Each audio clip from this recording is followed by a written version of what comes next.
Hello and welcome to Happy Foot Sad Foot, your LAFC gateway drug. I'm Darren Miller.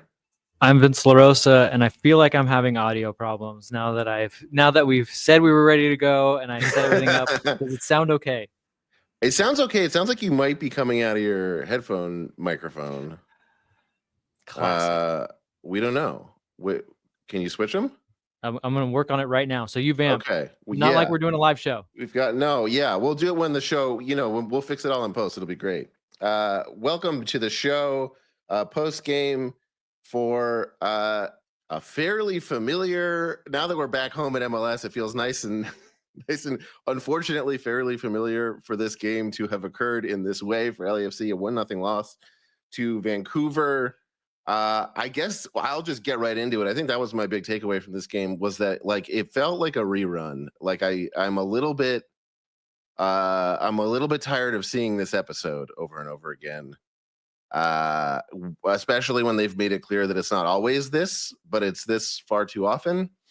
Not to start off completely negative, there were some good things and some bad things, of course, but all in all, a very disappointing loss, especially when I think we played the defense that we needed to play to give Vancouver few enough chances. Vince will be back momentarily.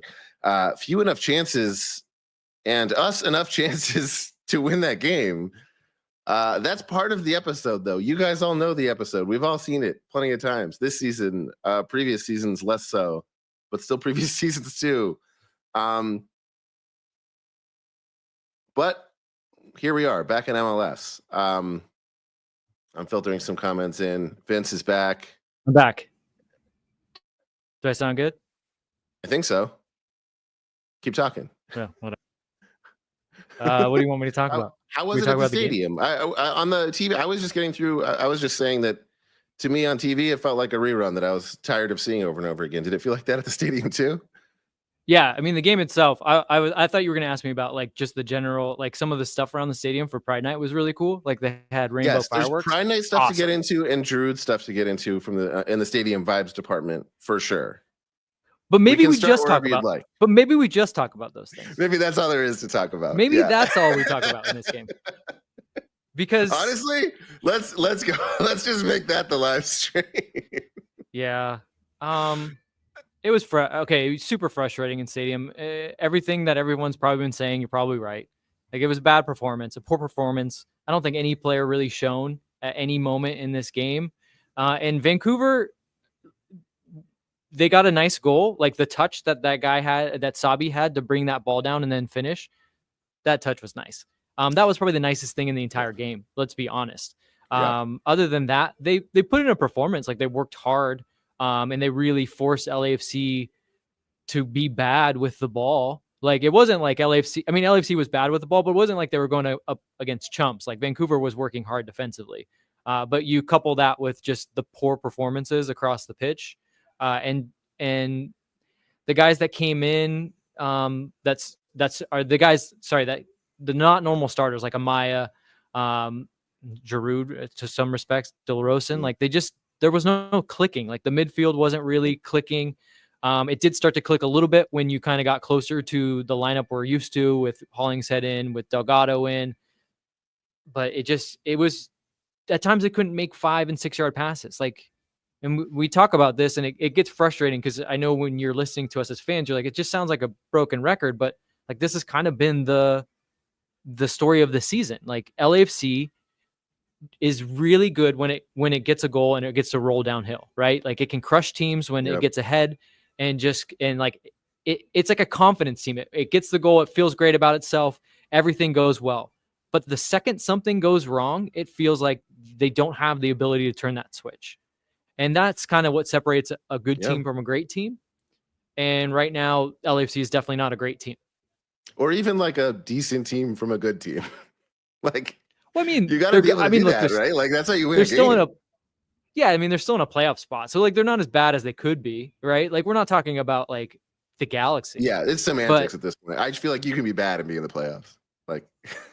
Sure. Yeah. Sure. And who knows where they are? I mean, there is still time to figure it out, too. Optimistic. Yeah, exactly. I still feel optimistic that, because it's the MLS and because we haven't played so poorly that we're fucked, we might see a very good version of this team. I'm not saying that's impossible, and we do have the time to make that happen. I do think we need something big to happen this summer. Either something very drastic will need to change, even if it's not like a big signing. We will be saying something if LAFC is in a position we want them to be in, and we think is possible for them to be in. We'll be talking about something. Either someone finally came alive, or they finally figured out the right starting 11, or whatever it is. Like, something will be very different than it is right now when we're I in think that. that's fair. Make it to that world, and maybe it is just a signing that is the obvious shortcut to me. But well, you kind of hope it's a signing, because so Vancouver's playing this game down basically all their best players, right? Even Kubas is a good player. He comes out of the game early with an injury, so like they even went farther down a rung. And your LAFC, and I know a lot of people have been saying this for a long time, we never have 3 DPs on the field. Guess what? You started 3 DPs on the field. Yeah, is that the first time we've ever done nothing? Not ever, but nothing. Just no quality. Just absolutely. You could have told me those guys were just normal guys on the field. That's the problem, right? But they were DPs, like right? us. Your front line was all designated players. Yeah, that was wild. It was crazy how unusual it was in the first place on paper. Like, that is an issue in and of itself. Theoretically, and then it's great even idea. crazier. Yeah, in practice, what a crazy novel thing to do. And then in practice, it's even crazier that it's like, and they're treading water just like the rest of them. Yeah, I mean, so we talked in the podcast, because I hadn't really gotten to see much of him until today. Dilrosun. Mm-hmm. He fits in real nicely, unfortunately. Yeah, in terms of like giving the ball away and not having like an extra idea. But like, it was very interesting to me. He's left-footed and he plays on the right, so you would expect him to cut into his left, but he always tried to keep beating his man on his right. And so the ball stays on his right foot, which isn't the foot he wants. It was bad. I feel like that's an issue across the team. Everyone's doing that these days. Like, you can expect that from Ordaz. You can expect that from Martinez.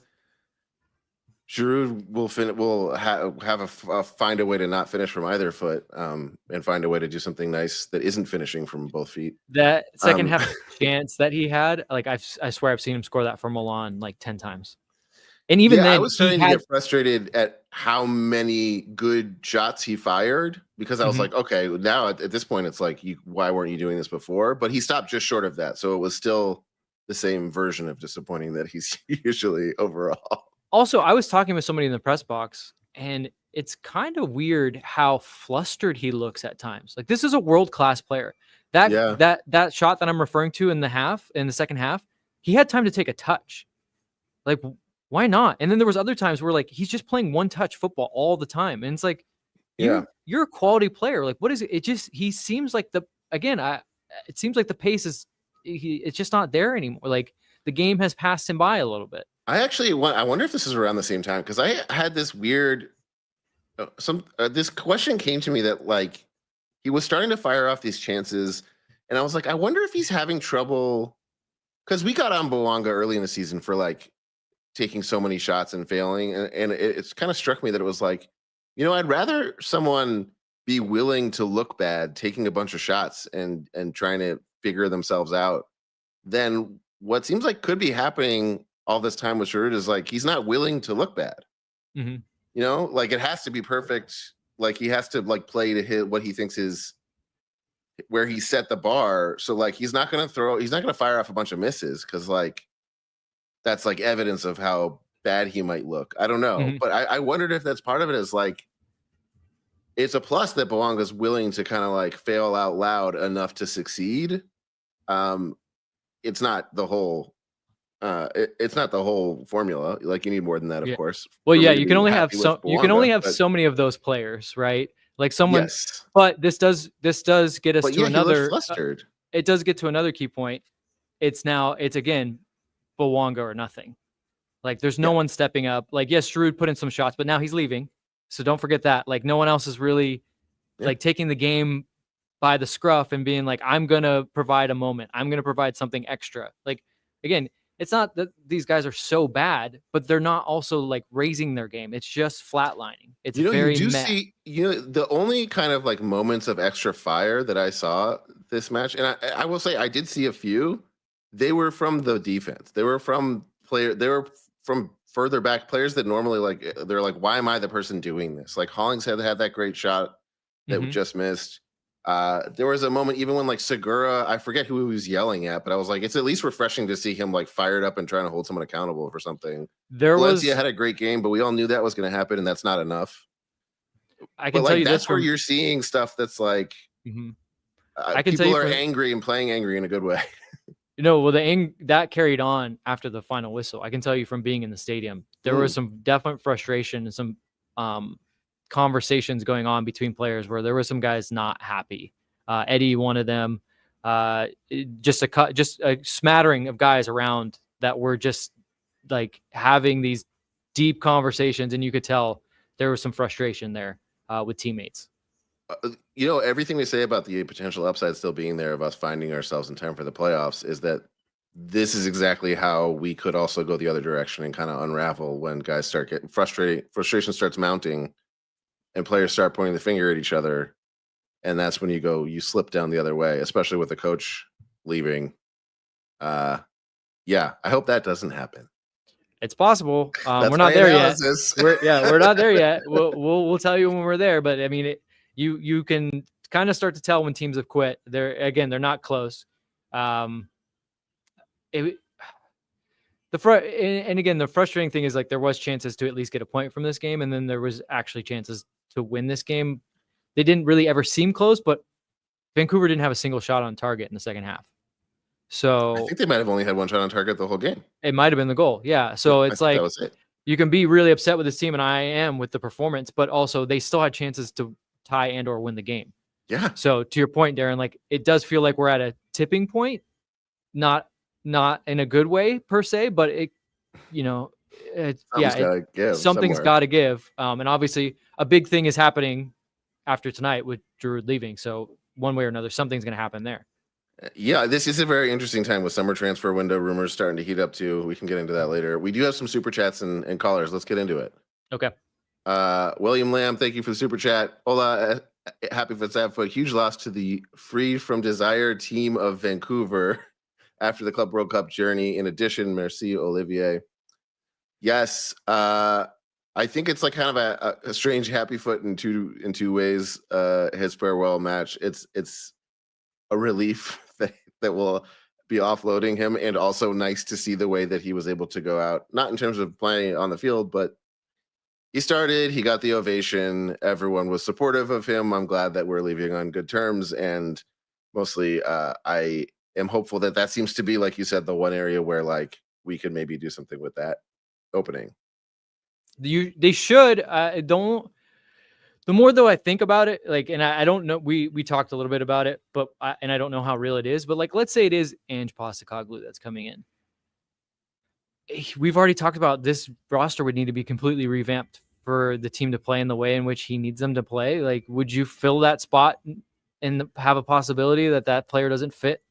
Or, I mean, maybe you're already talking to Ange and there's not really a great solution. I mean, I would say the best teams understand that, like, kind of the way they sort of want to play, and they buy players for profiles, not for coaches. So I would hope that LAFC goes that way. But yeah, again, it just keeps circling back to this seems like a pivotal moment in the season, and one that they have to get right in order for anything to get out of the season. And if they don't, it could get even worse, right? Like it feels very teetering. It just feels teetering at the edge right now. Yeah. Yeah. William, thank you for the super chat. He followed it up with also big congrats to the U.S. men's national team beating Costa Rica. Yeah, that was a bit of a thriller in the Gold Cup. Do they go straight to PKs, by the way, or did I just miss the overtime? Okay. They do in those rounds, yeah. Yeah, that was a fun game. More fun than this one, that's for sure. Yeah. I don't want to start getting into the U.S. men's national team debates because No, I don't want to do that.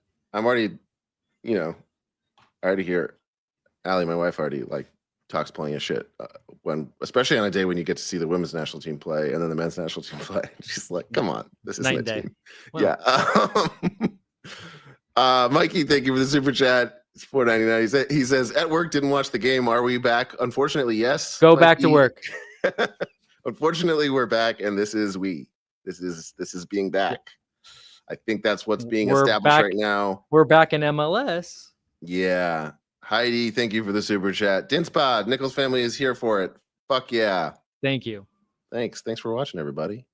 And thanks Travis for filling in during the Club World Cup. Like, yeah, honestly, Travis he has the night off. He deserved a night off after dealing with that. Yeah. he had to handle the tough one too on his own. I wouldn't welcome having to do Club World Cup and then this game on him. So perfect one for him to not be here. Yes. And Von Amirian, thank you so much as always for the super chat. 3 DPs and a donut emoji. Well put. That should do it for the show. Well done. Right. That's good. Yeah, man. I think we've got some callers. I think maybe we just let's rip the Band-Aid off with this one. Jeff Talk, Heal the Foot. Nope. Oh, it looks like you're on the subway right now. Because he's on the metro. Yeah, subway. He's on the metro. Okay, maybe you could join us later. Maybe you've missed your window. I mean, honestly, who knows? He says 5 minutes. Now he's telling us when he comes on the show. Oh, great. Yeah, he's gonna set his time. Cool. Well, you can hang. Are any of our callers? Everyone's cameras off. Yeah, you guys, whoever, unmute if you want to come on. Joey One Bar, welcome to the show. Currently getting arrested. You mute your video? Are you getting what's going on right now? There's flashing lights behind you. What's happening here? Are you pulled over? No, those are turn signals. We're turning left. Okay. Hands free. Everybody, we're all right. It's not looking at the camera. What's a camera? Okay. Happy foot or sad foot? What do you got for us? Happy foot. Thanks to Giroux's departure, I moved one place up on the hottest person in LA list. I'm still pretty low down, but at least I gained a spot, so that's cool. That's a happy foot for a lot of us. Yeah, that's true. Yeah, that's definitely a glass half full. Thank you. Yeah, merci. Really, I appreciate him coming around, and then also Vancouver's coach. I should get some pictures next to him because I look great by comparison.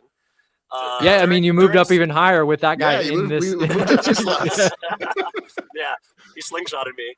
But he's leaving. He's gonna leave. Yeah. Short-lived. Yeah. I don't know if you've been watching. During Scarves Up, I saw on the big jumbotron, I saw Y-foot sad foo. Because somebody wasn't holding up the whole scarf all the way. Oh. It's a little wordplay for you. That's good. I love it. And great. Sadfoot just losing to a injury depleted team at home after it would be good to sort of turn the page on a tiring part of the season.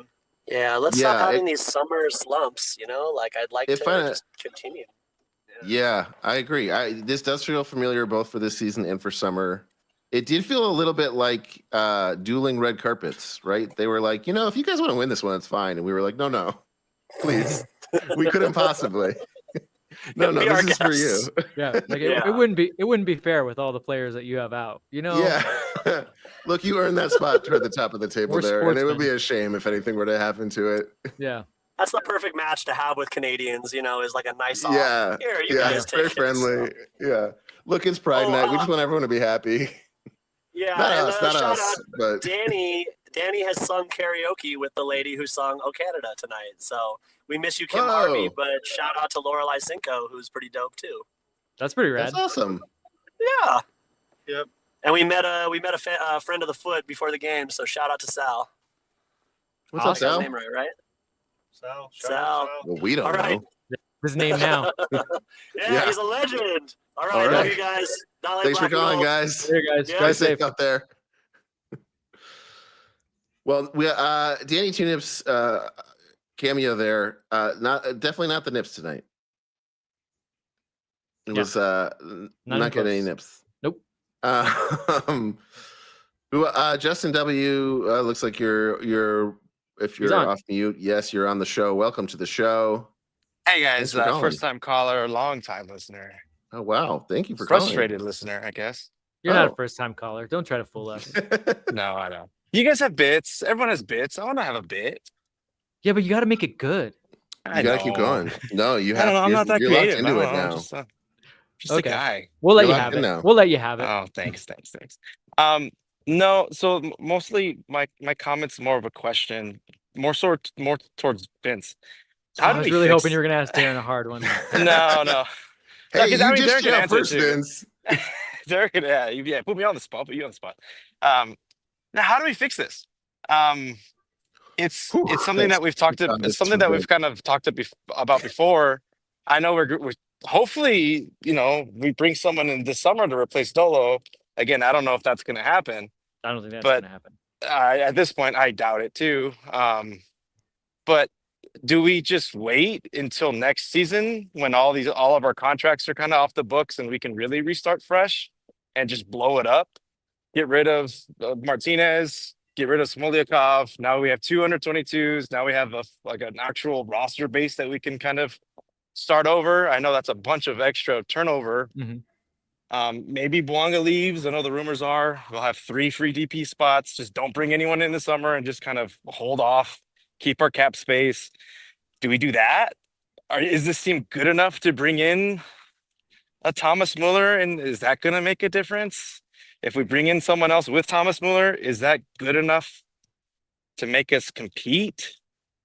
I don't know. What would you do? I don't know if that's a lot, but if you can kind of.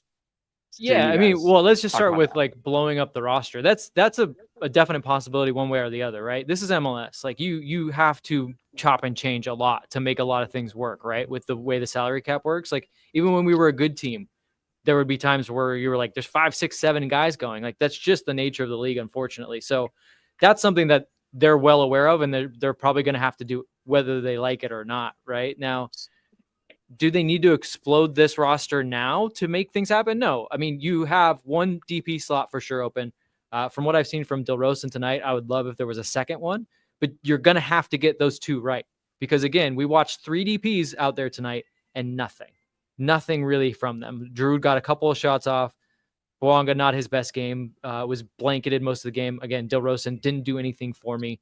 If you bring in quality players, and I want to remind you, like, yes, Vancouver was depleted. Yes, they won the game, but like on balance, LAFC had chances to tie and or win that game. If you had some quality, right? If you had better DPs or you had better players, that's possible. And luckily for LAFC, they do actually have that opening, right? Like there is a world in which Drew is not going anywhere and Dilrosun is locked in. And now we're just dealing with this. And I would say that is a much scarier proposition. While I will caution that just because we're making changes doesn't necessarily mean things are going to get better, but they do have the actual flexibility to do it.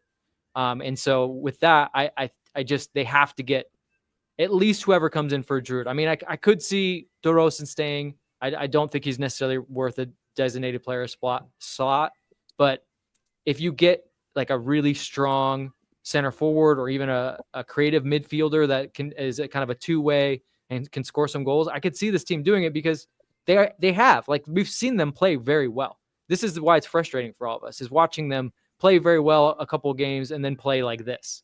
They're not, this consistent juggernaut, but once you get into the playoffs, you don't necessarily need to be. The games come so fast. You just need some quality. You need to finish your chances and you need to be good in both boxes. That's a possibility for LAFC. It seems a long ways off. But I just want to circle back to, it seems like you've got to absolutely get this designated player spot right for whoever you take in for Drew. And then I would very much love it if they had a second one for Dilrosun and brought somebody in. Yeah, and I guess that's kind of where my concern lies because, I mean, who was our last DP that we brought in that's been any good? Bouanga, right? We've been since him, I think 0 for 4 or something like that, or 0 for 3 or whatever. 4 technically with Atuesta, right? If you want to consider him, he was technically a DP, but then he left. So it's kind of, that's not the only reason why I'm asking. Do we blow it up? It's we are gonna have to blow it up anyways, right? This winter, how many players are out of contract? I think 8. Right? That's like Hollingshead, that's Long, that's Marlon. That's our entire like defensive line already. So it's one of those things where it's do we as fans kind of get more of that 2021 vibes where it's like, hey, no matter what we do, we kind of have to wait till next year because I know like our cap space isn't the best. Mhm. So I'm just trying to think of it like the process of it in terms of caps and salary and all that. Like, how much of this is actually realistic that we can fix it, or are we just resigned to having to wait till next year? And that's kind of the last thing I'll say. Thanks, guys. Again, they're not gonna, I don't think they're gonna drop out of a playoff spot. You get into the playoffs, I think, you know, Red Bulls got all the way to the final. I don't think anyone would have picked Red Bull to get to the final, but they had Forsberg who can bring in some quality. So like they're gonna have to raise the quality in order to really make a run in the playoffs. I don't think they're gonna be a bad team, like as in not make the playoffs and just be an abjectly bad team. But yeah, to your point, like it's more dire than it was any other season when you guys were disappointed and thought this team could never do anything. I'm still not in the camp where like this team is absolutely not going to do anything and not going to be able to win games. I'm not there yet because, like I said, they do have some flexibility, but the floor of this team is much lower than I think we've seen it in past seasons. I think that's what we're witnessing right now. That's why we're feeling so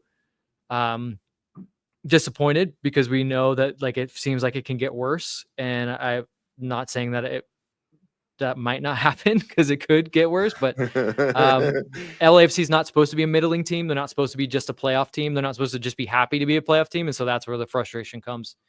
I don't have all the answers.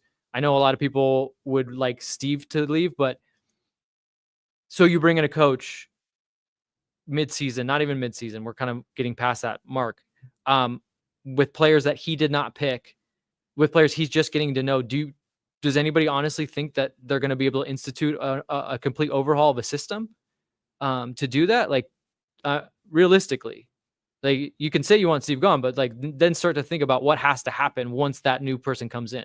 Is that even possible?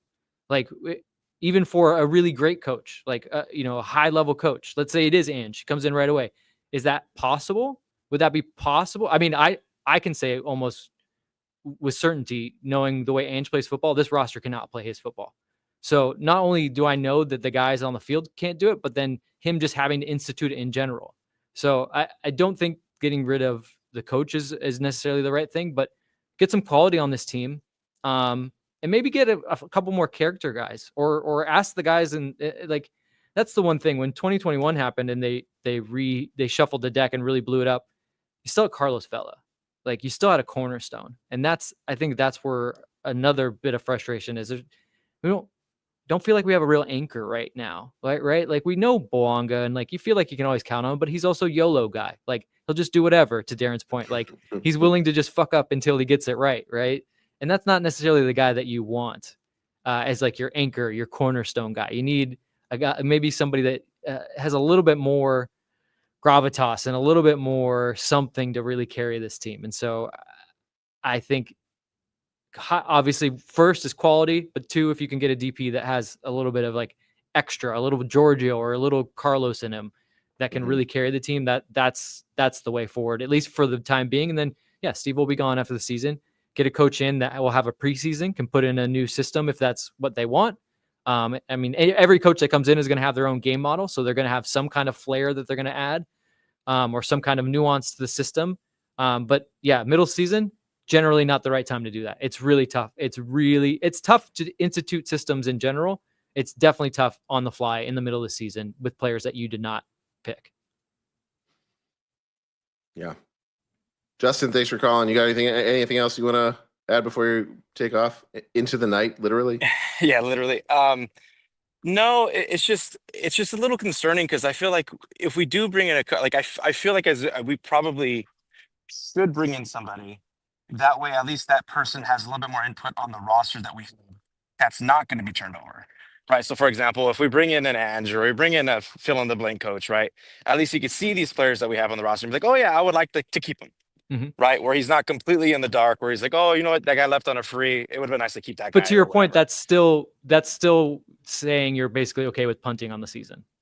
Well, that's my concern is do we feel as fans, or you two in specific, right? You two are the voice of the fans at this point. do you two feel that this core squad, even if we bring in just the names that we're linked to, right? If we bring in a Thomas Mueller, if we bring in, we keep a Del Rosen, is our team, the way it's currently constructed, good enough? Is the floor of our team good enough to compete? Because I truly don't think it is. And if it's not, then what's the this is, Well, the but thing, this is the thing I kind of fight back against, because it's always like, what do you mean, what's the point? But it's then what's the point of not trying to cash in on the players that we have? Yeah, I mean, sooner than later. You could. I guarantee that a lot of you would be upset if all of a sudden players started going out and they're like, we really are punting on the season. But to your point, I've seen them play and beat Miami. I've seen them play and beat Columbus. These are the type of teams that you may play one-off games with in a final or in the playoffs, right? Like the playoffs are different. They're one-off games. LAFC, as much as they failed against Tunis, they were great, pretty good. Not great because they didn't win the game, right? But they went toe-to-toe with Chelsea. So to your point, like, it does seem like there are at least some foundations of a team that can play really good in one-off games. But then when you come to a season where, it kind of fluctuates, the fluctuations that we're seeing in this team's horrible. So yeah, maybe some quality in here and you roll the dice. But to your point, you're going to roll the dice anyways if you're going to punt the season and bring somebody in out of nowhere. So I'm not saying either one is right, but I'm just saying, like, it's a risk both ways. As someone who is the voice of all fans and speaks for all fans, I have to say, no, of course they're not good enough. But yeah, I agree with Vince. I also think, like, can't they walk and chew gum at the same time? Like you both mentioned, if they all but have decided who the coach is, they can have some kind of agreement with them and be talking to them in the background while this season is playing out as best it possibly can about what to do about next season. Like, that's not unheard of and it's not impossible to do. So that's what my vote would be for, is to get to work as much as possible on next season and not just like give up on working on this season. Yeah. And generally speaking, it's not like against a rule to do that. Yeah. Similar to the way you want it, like good teams do with players, you want to basically getting coaches and players that fit a profile that you already have in mind. So I remember there was times when people were like, I'd love Jose Mourinho to be here. Never going to happen. As long as John Thornton's here, you're not going to get a coach like Jose Mourinho in the way that he plays. Like, it's as much as you guys will rail on Dolo ball, and I know that ultimately all that matters is winning, and Jose's been a serial winner until recently, where his career's kind of gone downhill. Like, he just plays a style that is the antithesis of the way that John Thornton wants to play and the type of players that he wants to put on the field.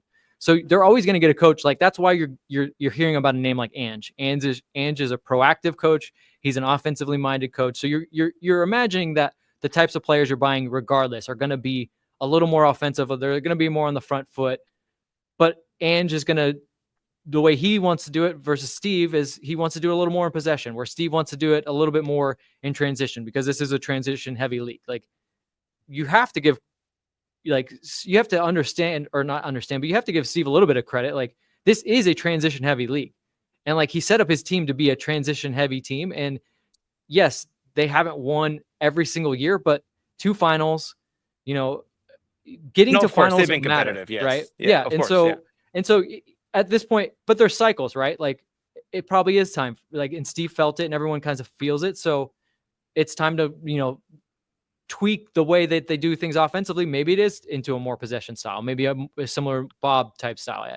We don't know that yet, but there's ways in which you buy a profile even without knowing the coach, right? So to Darren's point, you can be kind of doing things in parallel, but my point is, it's just really hard to do mid-season a real kind of overhaul of everything at one time.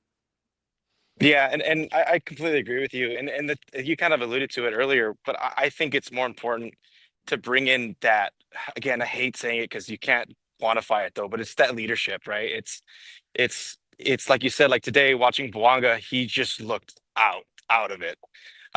There's no reason for him to get pocketed that much by Laborda, right? Because he's like technically their backup right back. Or whatever side he was on. I can't think straight. But it's one of those things where or you think like there was multiple chances where he could have laid it off to Giroud. He didn't. Giroud just kind of looks at him very passively, just kind of like, yeah, of course he didn't pass it to me. And it's things like that where it's like, I would hope that that wouldn't look the way it looked a year into the experiment. And it's like, cool. I don't know if we can win at the highest level with Bouanga being our like emotional talisman, our actual playing talisman. Like, I don't know. It's tough. And I think that we just missed. And I think we can't afford, like you said, we just can't afford to miss this summer. We just can't. Yeah, you really. That's the margins. Yep. Like I want to keep going back to that. They get this one DP slot plus maybe a second one, right?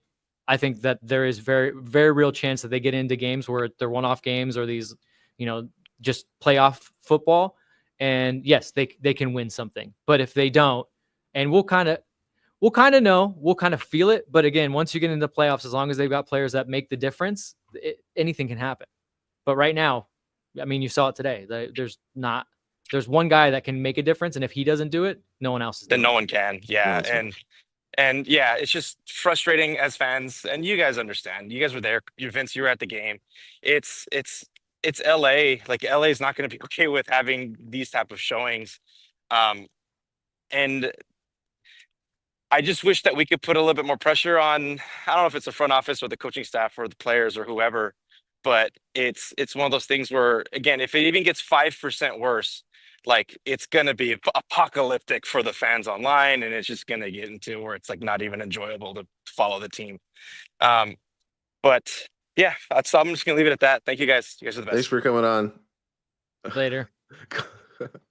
Yeah, I mean, as we did sort of draw that out a little bit. Apologies, but as he was right, that's the conversation we need to be having right now. And these are the questions that are unanswered. It is frustrating. I think it was Teddy Donuts earlier in the comments mentioned, like, without knowing how much we can spend, it's a little bit, it feels like a lot of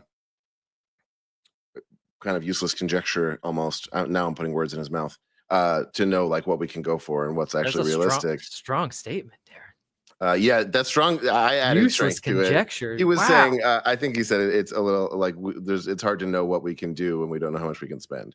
All right, which was much more level-headed than I put it, but also maybe useless conjecture if you're throwing out big names. Bring talk on so we can get this going, because I'm watching people around here cleaning up and they're probably like, yeah, when is this guy gonna get out of here? Because they're like, we didn't like the game either. Yeah, Jeff, are you where are you? Are you in darkness? Are you coming? I can't even see you. What? I'm bringing you on for a wellness check. Where are you at? Hey Vince, so are any of the people cleaning out Steve's office? Because if they're not, maybe you could tell them to get the fuck on it. We can talk all we want about how, it's half the coach, whatever. There's a very simple solution to restarting the team and putting the heart back in it. Get rid of the guy who brought you to this point. Like the Dolo experiment, like, sure, it's time for a refresh. Let's say it as coyly as we want to say it. Like, we have a dead fish coach. We all know that he's leaving and he's not gone. How would you ever sign a DP at this moment if that DP doesn't know who the coach is going to be? He doesn't even have a chance that it's going to be because you give him who blows doors because off. You give him a lot of money.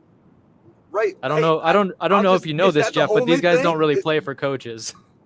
They don't care. They want to know that they're going to be in a much. system where they're going to succeed, man. Like, it's not going to be this thing of like just send him over. Like if Giroux Jeff, they're gonna bring in attackers, and these guys are gonna be guys that are like, what do you want me to do? Well, we want you to score goals, and we're gonna give you a lot of money to score goals. I mean, I get it to some extent, and like there is maybe there's a few players around the world that'll be like, well, I absolutely need to know who the coach is, but a lot of these guys, they're coming here because they're getting paid very well and they believe in their skills. They don't really care about who the coach is unless the coach absolutely hates them.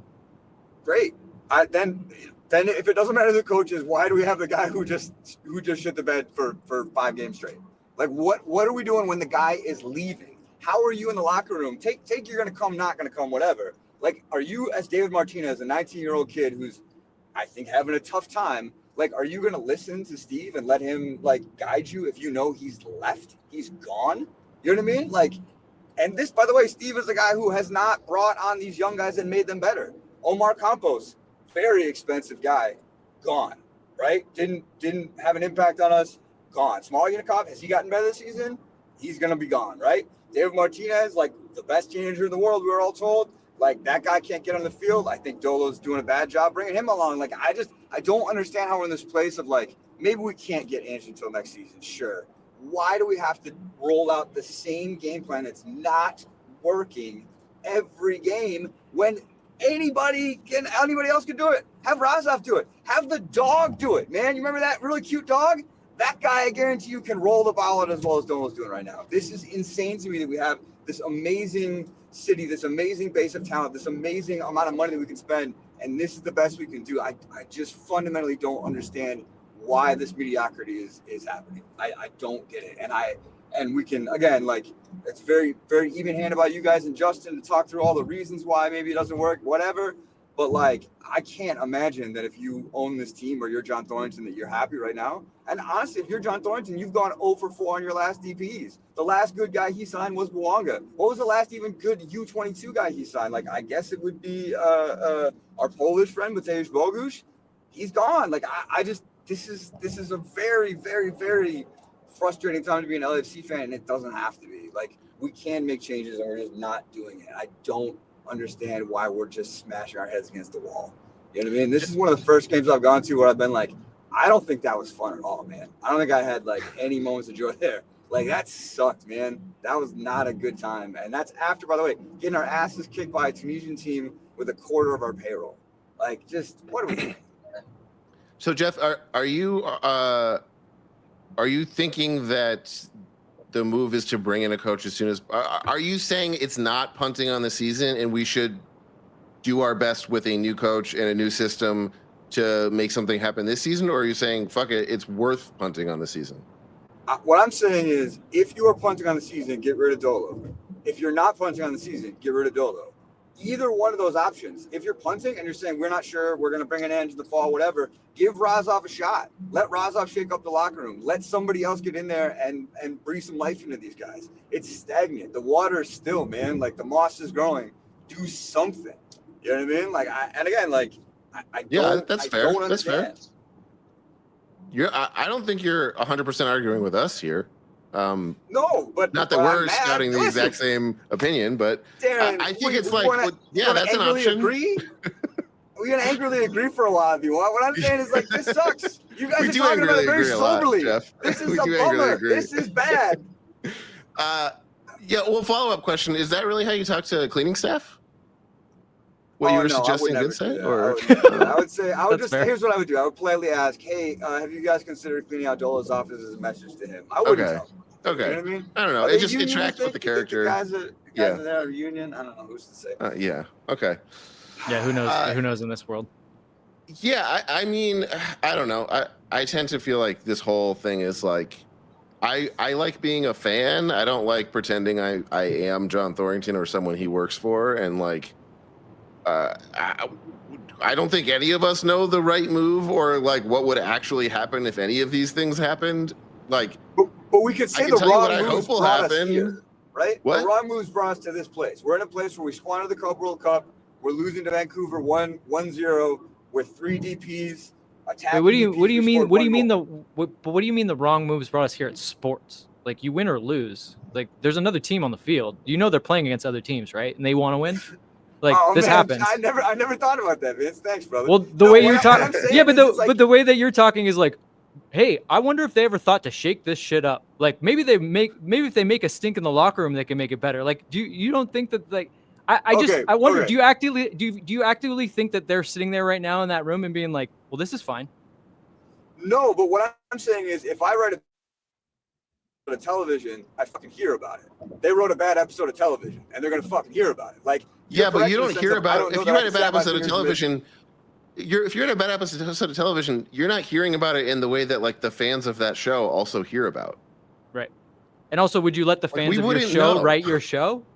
Like, if they were like, this isn't good, would you then let them write it? Here's what I'm saying. I'm not asking to write the show. I'm saying to you, the show is bad, and I'm frustrated. And the idea of there's nothing to be done and no one can be faulted for how bad the show is crazy. Like, if you said that, no one said no one was faulted for it. It's not no one's fault.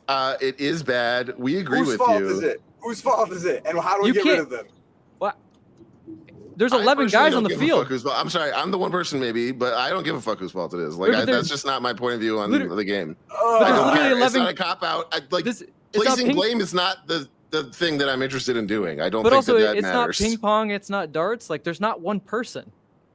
there's somebody who makes the decision for who's on the team and who's the coach, right? There's a coach who decides how these guys are going to play.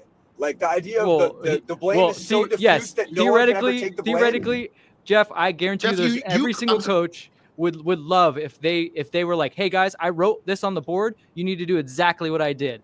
But there's 11 guys out there against another 11 guys, and sometimes things don't go exactly right. So like I'm not totally disagreeing with you, but like this idea that there's just one person responsible is ridiculous. Like it's bad. You're right. But it's way more than like like players aren't playing well. Yes, you didn't buy the right players. I feel The coach sometimes doesn't make the right substitutions. I'm just saying there's like a myriad of things, but then to be like, well, if you pull the plug, like we're both saying the same things, but also you're saying that if you pull the plug on one person, like there's someone at the top of the food chain that just like fixes everything. It doesn't work What I'm saying is I don't think that you can just press the restart button on John Thornton and everything's fixed. What I'm saying is the definition of insanity is to do the same thing over and over and over and expect a different result. We are doing the same thing over and over and over, and the results are not there. We literally played a possession game. We played a possession game today. That was very different than some of the other games we've played. It's no. Like It's the same GM, it's the same coach, it's the same players. We're running these same guys out, and they're not getting the job unfortunately, done. when you start a season, you're gonna have to have the players on the field. So yeah, you got to have the same players a lot of times. Jeff, all right, man. Hey, no, you're right. I should be happy. I apologize. I should be thrilled. No, I just spell this. No one is saying that people should be happy. I feel like I'm looking at this getting misunderstood by you in real time and in the comments too. Vince and I'm mostly doing this. Vince, neither of us are saying that any of this is okay. In fact, if you run the tape back, we're both saying this is terrible and it should change. I think the only place where we're disagreeing with anyone, if anywhere, is just that there's like one easy answer to it. I'm not saying that the answers are easy. I'm saying let's do something. Let's make an action. Like let's take an action to make it better. Okay, and Vince was giving you his opinions on why that might not, the one that you suggested might not work. Like, I'm open to these actions. I have nothing against any of those ideas. They can fire him right now. They can fire JT. I don't care. Like, I'm not against those things. I don't know why people think I am. I don't know why people think that like we are okay with what's going on. We're not saying that. I'm not okay with what's going on. Watching this season fucking sucks. Their play on the field fucking sucks. I don't care if they get rid of Dolo. I don't care if they get rid of JT. I don't care if they get rid of every player on the team. I would like for something big to change. And frankly, I don't care what that change is either. And I just don't think that like anyone coming on the show to be like, this is the one answer. I have the answer. I won't really agree with any of those ideas either. I'm a fan of the team and I love the team and I will be happy to see any change. Like any of the above is totally fine with me. I don't think I would argue though that one of the above is going to do the trick. And Jeff is gone now, but Jeff is the one who brought up the metaphor to making a TV show. Like that is a good metaphor for this. It's rarely one person's fault. Sometimes it is, and it's pretty glaring and it's pretty obvious when it is. But like, if something's not good, it's usually like there are so many pieces in that puzzle. There are so many pieces that can go wrong. I think that's really what we're dealing with right now. Is like, yeah, the roster is a problem. The way the players are playing is a problem. The philosophy, like there's too many things to fix for it to be easy to fix it. Fixing one thing is going to fix like maybe a few of those. And there's unfortunately still a bunch more things to fix left. So like, it's not going to happen. Yeah. I mean, they're going to kick me out of this room soon, but cool. I'll just add this on. And we like to like poke at Jeff because I know he can take it and we can go back and forth. So for everyone like thinking that we're just trying to be rude to Jeff or not, and he's not trying to be rude to us either. It's like the game that we play. I will add this though. Darren, Travis, we have to get in front of these microphones and in front of this camera every time, like before pregame and postgame. So if you guys are yelling at us the same things all the time, I can come on and just say like, oh, they need to fix it. But like, we're just trying to put some information out there. So like, it's not like we're not we're not so much saying you're wrong. We're just like, these are our opinions. These are your opinions. We're just trying to like throw stuff out there. And I do love the people saying that like I'm covering for the club that fired me twice. So I definitely don't do this to get like any kind of anything from them, nor would I probably want to be hired back by them. These are like, I watched the game. This is how I feel. This is how I feel about the sport in general. I mean, I guess we could do another show and see if I care as much about that team or defending coaches. But generally speaking, just not a fan of firing coaches. And generally speaking, I don't think it's that easy. And there's one person that's to blame for this kind of stuff. So that's it. I mean, Completely agree with that. I don't. Again, it was not good tonight. It was a very bad performance. This LAFC, if they play this way, will not be winning anything. Do they have an opportunity to maybe do something in the transfer window that could make this team better? That if they get into the playoffs and play one-off games and they play them in the way that they played against Columbus and Inter Miami to do something? Absolutely. Do I feel very confident right now? No, because you guys are right. They've swung and missed on a lot of DPs. And right now, who's available, I don't necessarily know. Like, I don't know who that player is. I can't give you that. But when they come in, we'll try to break down the game and we'll try to figure it out. That's all I can say. And that's probably going to be it for me. If you're going to have more callers, but I can take it from here. Yeah. Thank you for joining us, as always. Say goodbye to Vince. We'll end on this super chat. Thanks, Vince. From Noah at Lobbing Scorchers, thank you for the super chat. He says, "I love Dince so much. I'm giving them my last $5. I'm so sorry to hear about your financial predicament, Noah." Sorry about that. Yeah, that sounds like it's rough for you over there. Look, guys, you ran Vince out of the show. You should be ashamed of yourselves. No, I'm just kidding. He's just going home. I've been there many times when they're cleaning up, and it's very awkward and uncomfortable. But I'll pick up right where he left off a little bit, and then we'll bring on some more callers here. Yeah, all we're trying to do on this show is like provide a hopefully enjoyable set of insights from three people who happen to be also watching the games. And if you want to come along for that ride and enjoy it with us, then that's even better. Vince in particular is an expert on the subject, more than most people I've ever talked to, and gives more details and insights about whatever is brought up, good or bad, left or right. That's what he's going to do. And I find it very useful and helpful in learning and understanding more about whatever situation is brought up. We try to flank the idea of just engaging in a debate one way or another in favor of hopefully entertainment and information. So that's kind of what's going on.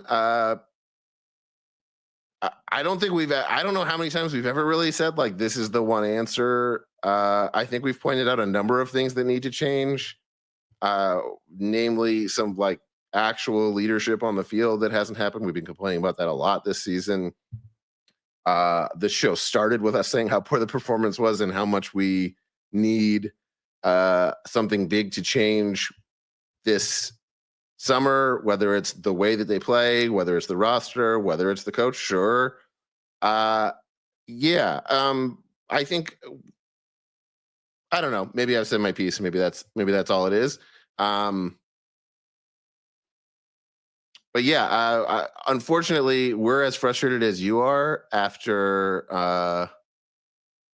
that kind of performance as we have been all season. And unfortunately, like, we don't have the answers. And even more unfortunately, we don't think you have the answers either. I think that's where I'm going with this. It's like, I'm sorry, but like, we don't know and neither do you. So like, let's just have a fun conversation about it. And that doesn't mean everything's okay or that anyone thinks it's okay. I just like,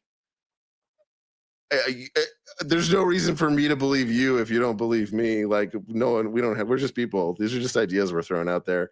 I'm going to bring Tiny Donuts onto the show. It sounds like someone's looking for that. There should be a pinned comment with the link to join if you don't have it. I'll throw it in the comments again right here. Feel free to join. Tiny Donuts, welcome to the show. Thanks for calling. What's happening? Were you at the game? How we doing? Could you hear me okay? Am I boning you or is it? I don't know. I can hear you hear both now. of us. Yeah. Were you at the game? Are you home or were you home? I don't know, man. Oh. Yeah, we're losing you. We're losing you. Wow. A donut on the field, Tiny Donuts out on the stream. Let's try again in a minute. Let's bring the mood up a little bit. LAFC Luke is here. Luke, we need you. We need you on the stream. What's going on? I'm glad you made it back. Usually you're here to give us some good news. I hesitate to put that on your shoulders tonight. I feel like you shouldn't have to do that. But what can you tell us from your experience tonight? Good or bad? Tonight was not my favorite night.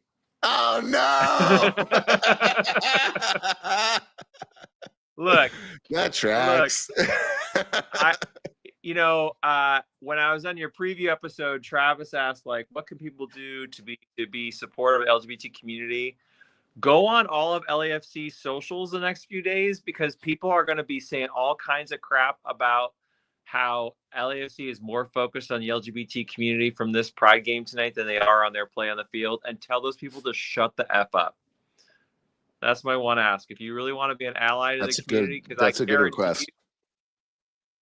I guarantee you it's going to get grim on the socials, where people are going to be saying some horrible things about LAFC focusing on the wrong things and focusing on inclusivity as opposed to on winning on the field, blah, blah, blah, blah, blah. Look, I think in the grand scheme of things, it's our first regular season loss in a long time. Right? Wow. Grand scheme of things, first regular season loss in a long time. That said, it's a team we should have beat. It's a game we should have won. And I understand why people feel down. I was sitting there just like, when are we going to show anything? Like, when are we going to look like we care? There was a lot of treading water. I felt like we went for a fun canoe ride as a family. What's that?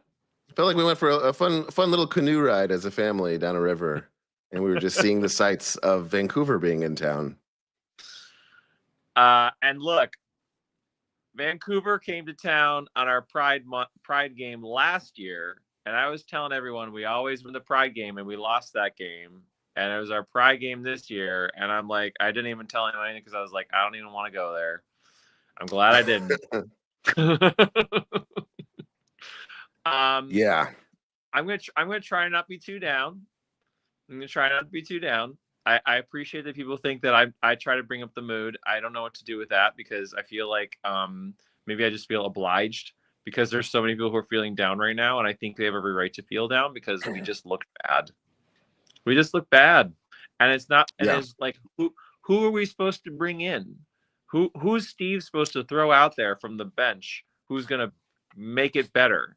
Like, they're just like Eddie just looked like he was confused. Aaron Long, I can't even begin with. Denny Bwanga, oh God. I mean, our front line was just from front to middle to back. And like it just and they had one shot on goal, and it went in. Like, and we had however many however many chances we did, and we just weren't clinical. We just weren't. Like, too many sloppy passes, too many bad first touches. It just looked like we didn't know how to play the beautiful game, which is really hard to watch when you know that we're capable of so much more. And it just wasn't there. So, I mean, I wish I was like, oh my God, we got this. We're gonna be so good. I'm not. I think I needed that. I wanted that on Pride Night, and I needed that, I think, with everything that's been going on. I wanted something to sort of be joyful about, and instead it felt like, okay, maybe this isn't it.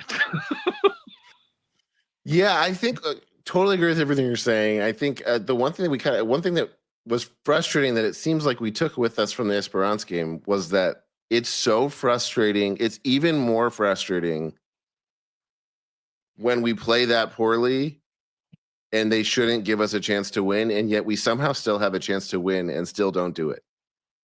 Like, for it to be like, not only are we playing this poorly and we don't seem to have it, but like, it's still like not even, we don't even need to be that much better. Like it's still right there somehow. Like, Yeah. muster something, and that's all we need. And like, we can at least say it's one of those like disappointing wins, but like, how could you not even do that? Like, it's right there.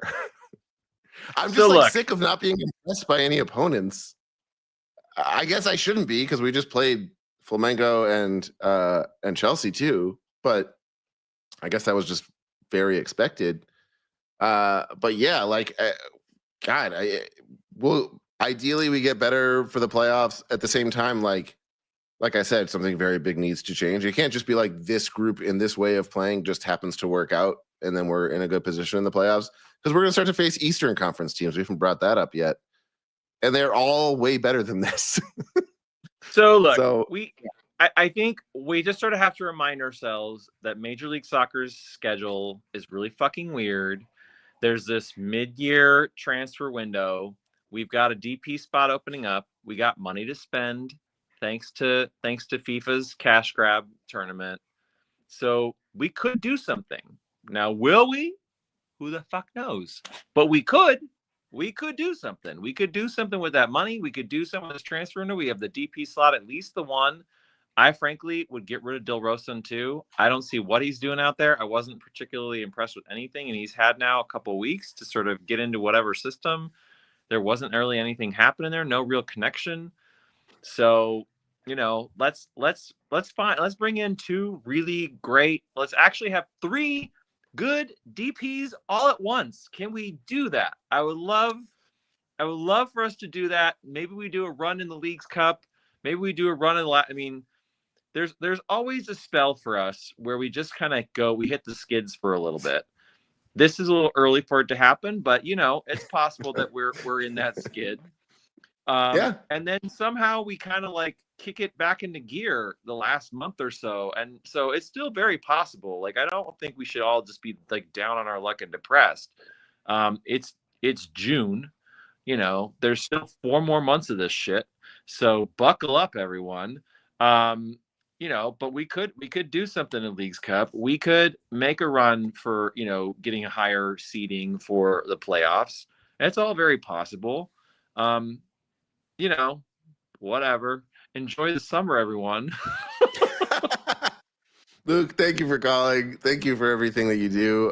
Thank you for the good actionable suggestion. Everyone get into the comments and make them less toxic or counterbalance. Don't make our fan base look shittier than we are.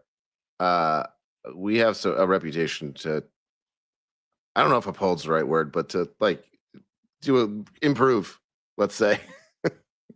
Thanks, Luke. We'll talk to you soon.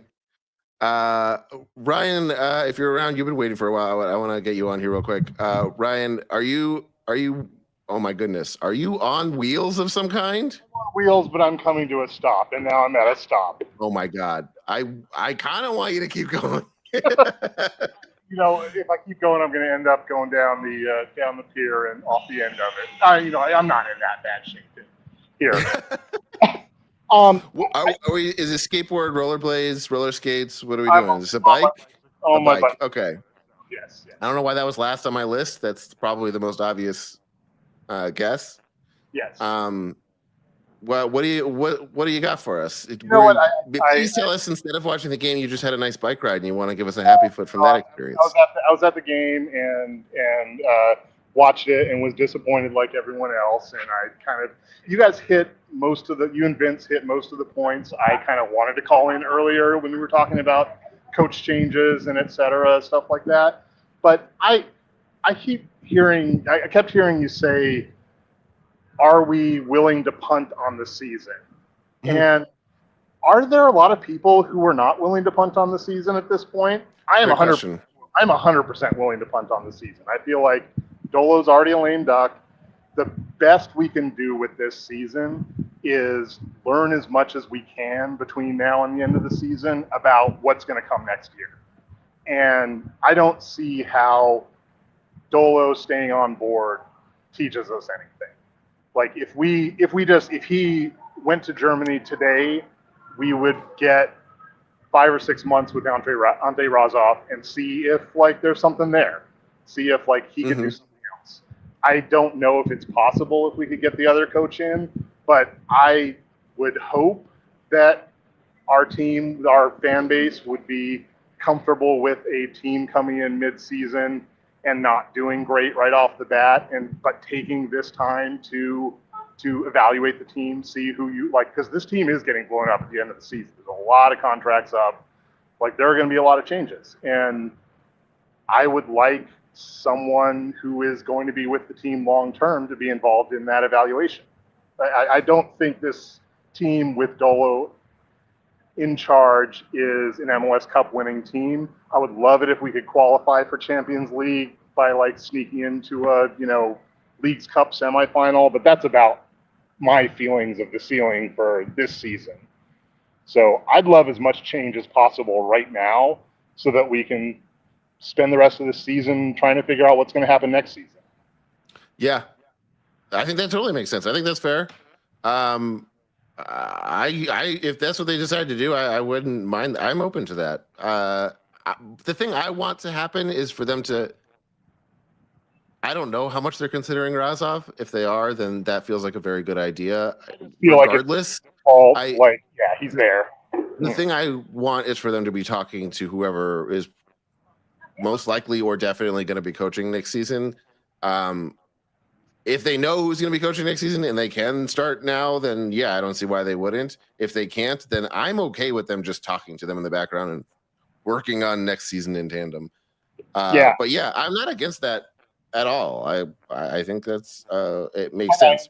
I don't think it will I think there's a world where they can do well next season with a different coach, even if they don't do that. Like, I don't know.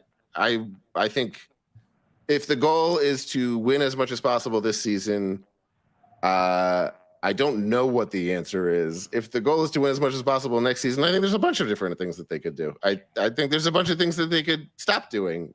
I'm curious what fan consensus is about this season and how much people really want. I really am too. I would really love to know where the majority stands on what if they would be disappointed with punting this season. I would really like to know if people are all kind of like, yeah, we'll get behind it. Let's just fuck it. Let's spend the rest of the season making next season work. I'm just as curious as you are. I really don't know who would answer that poll, what the answers to that poll would be. Cool. All right. Well, question raised. I'm going to go right off. Yeah. Thank you. Enjoy your bike ride. All right. Have a good night. Noah from Lobbing Scorchers, our friend, is here. Noah, you might have some insight into this. I don't know if this happens to correspond with a particular Seattle season of some kind. I don't know. I was gonna bring that up, Vince. I was gonna say I have you a just call me tale. Vince, Noah? What? You just called me Vince. Get out of here! I'm kidding. Noah. Okay, I'm back. Wait, should I go sideways so then it's... Oh, look at that. That looks better. I feel like I'm full screen now. You're calling in from hell. What's going on? Yeah, so long story short, me and my girlfriend broke up, so now I'm living with my parents again. So it's like, I basically am in hell. So the lights are red? Yeah, it's just, I'm just, like, I'm sure that some of the chatters will understand, you got to set your LED lights to your emotions. Because, most people in the chat are 16 and 17, so it makes sense. But yeah, I have... Sorry to hear all that. I have a, well, we were oversharing earlier, so I thought I would add into that. Sure. So super chats for my breakup, please. Thank you. Yeah, lob them in. But I have a tale to tell LAFC fans, something that they've probably never heard before because they didn't exist back in 2016, right? I don't remember when you guys joined the league, I have to be honest with you. 2018 was their first season. Okay, so I was right here. There was a man, a very large man. His name was Siggy Schmidt. Okay, he was a coach. He was the first coach of the Seattle Sounders, the only coach. Took him to a Shield, a bunch of U.S. Open Cups, as we know, the most important trophy in in American soccer, I hands can't down. even think of another trophy. Like, there's literally one trophy, and it's that. He won multiple of them. Absolutely. But he could never get it done. He could never get it done. He couldn't bring home. He had Obafemi Martins, Clint Dempsey, DeAndre Yedlin. He couldn't get it done. All right. And in 2016, the wheels fell off. Very similar to how it's feeling right now for LAFC. It was objectively bad. Like, you've heard Dolo out. I mean, it was like everyone across the fan base was like, Siggy out. Like, roll him out of town, roll him down the hill. He's gone. There's another man by the name of, you all have probably heard of him. He played his final match in MLS this weekend. Nicolas Ladero. There's rumblings. He's the Boca Juniors number 10. Never, ever, ever in the history of Major League Soccer had a team in MLS been able to sign a Boca Juniors, a level of that level, starting number 10. So while this is happening, Siggy's really just shit, playing like shit, coaching like shit. They get their impact player, right, on a DP spot that they had. While that happens, they fire Siggy Schmidt, and they let the man who honestly every LAFC fan fears, Brian Schmetzer. He becomes the interim head coach and leads them on one of the most insane MLS Cup runs of all time. Like, legitimately, 2016, if you go and watch back all of the highlights from those playoff games, there's no reason. They were so juiced. They were so juiced on vibes, so juiced on Nico Ladero coming in there and just completely changing everything. They literally won the cup off of that. And I say this all to say, like, everyone's talking about punting the season and all of this kind of stuff. As a Sounders fan, I'm like, brother, you don't need to punt the season. You just need to promote your assistant coach and sign a really fucking good player, and you can go and win MLS Cup. Because the great thing about this league is regular season form means absolutely nothing once you get to the playoffs. If you can make it into the playoffs, anything can happen. Anything can happen. And so I am here for the crash outs. Personally, love the content. I am always tuning in to the post-game reactions for the crash outs. My favorite one was the Tunis one where I thought Travis was going to burn his cabin down. He looked like he was in a log cabin, like a Lincoln log thing. Don't know what was going on there, but, whatever. Good for him. It's a cabin made of Lincoln logs. Yeah, so I say this to say, like,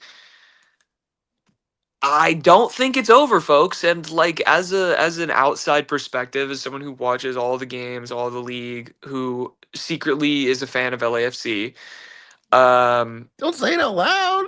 Sorry, I can't. Who hates LAFC? Here, absolutely worst team. Big Galaxy fan somewhere. here. Yeah, big Galaxy fan here.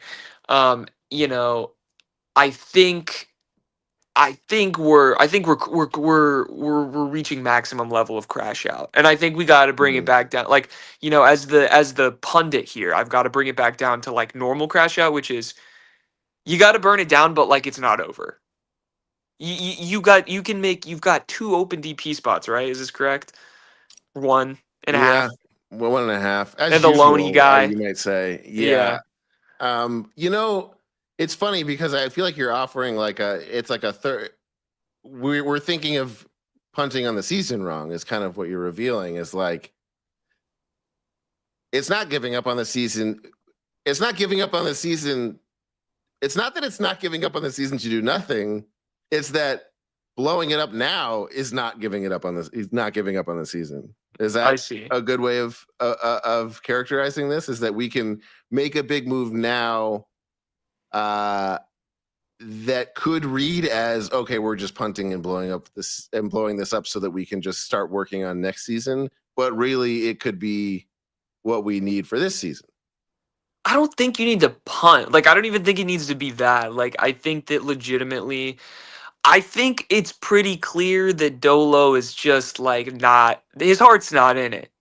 Like he's dreaming of schnitzel and those big ass hot dogs with the tiny ass bun and the beer. Like he's the game's gone. The game has left him. Okay, he needs to leave the game because the game has left him. And I think you'll get a new coach bump. I'm not pro firing coaches normally, but I think The writing's on the wall. You come off of a pretty rough Club World Cup performance. And I just think it's funny because like the Sounders lost all their games, Takes one but to know on a little bit. they came out juiced. So it's like it's just a perspective thing. And I Yeah, think yeah. I think getting a fresh perspective in there would regardless of who it is, like just let the assistant coach cook, you know? Like you're saying, if it is punted, it's punted. If not, you can go on a Brian Schmetzer run and he becomes this legendary coach. You know, Atlanta United has made this mistake a million times. They would promote their assistant coach every time they would fire a coach. They would go on a crazy run and then hire a new coach, and they'd be the coach would be shit, and then they just do it over and over again. Yeah, yeah. I think there's something to be said about just like, you know. Yeah. Yeah, I think I would. I'll say I think I would prefer letting Razov cook over hastily bringing in a new guy who's like, this is our guy for next year. We don't have the roster that matches the coach yet, but like we'll figure it out. And then you're like ending the season in disarray, starting the next season potentially in the disarray. Like I like the assistant coach route a lot more than that. Yeah. I just you have money. You got $10 million. $10 million. You don't think you can sign an impact Well, we've player? got 10 million owners, so You also have like the Sounders. They will never spend $10 million on a player. They won't do it. It's just not going to happen. Our majority owner is like Macklemore. Like I don't know what like I just like we don't got the bread for famously that. shops at thrift shops. Exactly. He's That's what I'm frugal saying. himself. It's in the song. He says $30 for a T-shirt. What the hell? Like he's Yeah. like we're. I couldn't have picked out any lyrics to be honest, but Yeah. Well, I'll I definitely- used to work for him. Oh really? Yeah, I did. I was an employee of his. Regardless, he also got burglarized recently. Oh. So Why are you connecting those dots? I'm just saying, clearly he's got no money for a signing because he's got Okay, burglarized. got Also, it. Russell Wilson still owns part of the team, so that's a whole thing. But regardless, I thought our ownership group was weird. Okay. yeah, we got some weird people in there. But yeah, like our legit owner though, he inherited all of his money from like a frame shop situation. Like he owns a bunch of frame shops in town, and it is yeah. Okay. So like we're really if you mean- guys are in the You mean mud, this thing that like the comic cliche is to like hide money in? correct. Yeah. Okay. So Interesting. but all of this is to say, if the Sounders can get it done, LAFC of all people, of all the talent scouts and all of the amount of pull that this club this club has, like it's not over. Like you losing it. Also, crashing out against losing to Vancouver. Sorry, this is my other tangent. Vancouver is the best team in the West by far. Okay, I don't care. Their coach is insanely good. All right. I'm not there yet. I don't know. No, Like, I'm they were telling you. I guess what gets me there is that I have to remember that their best players were not playing tonight. So I don't know that we've seen the best version of them this year. They felt very much like the team that we're used to, sending in a combination of easy wins and this exact performance over the last few years. Yeah. But yeah, I have to remember it's this plus their best players.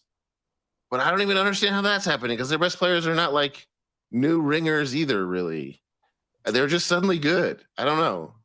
I think that it's really like it's a product of their coaching. Like I really do think that they got a great coach because they basically had the same core of players.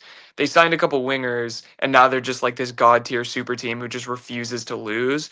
I mean, dude, they beat the Sounders. They made the Sound. They legitimately played Jedi mind tricks against the Sounders while half of them had diarrhea. And the Sounders got 2 red cards and they lost 3-0. So you guys should be happy you only lost 1-0. The Sounders That's a crazy game. 3-0 loss, 2 red cards, and Yeah. literally at halftime, the players were like, yeah, we were dookie-ing our brains out. I mean, it could be worse, folks. I don't know what to tell you. Like, Why don't we I get don't those know. handouts? That is what it is. But I will Yeah. say as my final thought is that, frankly, like it's not over till it's over. This league is not real. Like one Yeah. signing can completely change everything. Yeah. And with the money and the resources and the scouting network, like I know, you clown about LAFC being, but it's got some good people working there, and I would not be crashing out with my experience of what I've seen in this league. So That's helpful. Very helpful perspective. Wisdom, even we might yeah, say. maybe. We might say. Yeah. But I really, also, I mean, I'm also not the smartest because I did bet a guy that if Jesus Ferreira didn't score 5 goals, I would get Jesus Ferreira tattooed on my body. And currently he has 2 goals, so I'm like really like may not be the guy I don't know to why you did that, frankly. to do that. Yeah. Yeah. Okay. So, Well, anyway, which goes to my point earlier is that none of us fucking know. I think you're proving my point, which is a great place to end on. Thank you. Thank you for joining us. Thank you for the levity. of course, Or for one more thing for people to disagree with in the comments. exactly. Which is all we're going for here. And because I haven't seen Travis, I'll say it for him. Fuck Drew Carey. All right. That's not what he says. Uh-oh. Well, thanks, Noah. We love Drew Carey, actually, on this show, to be totally honest.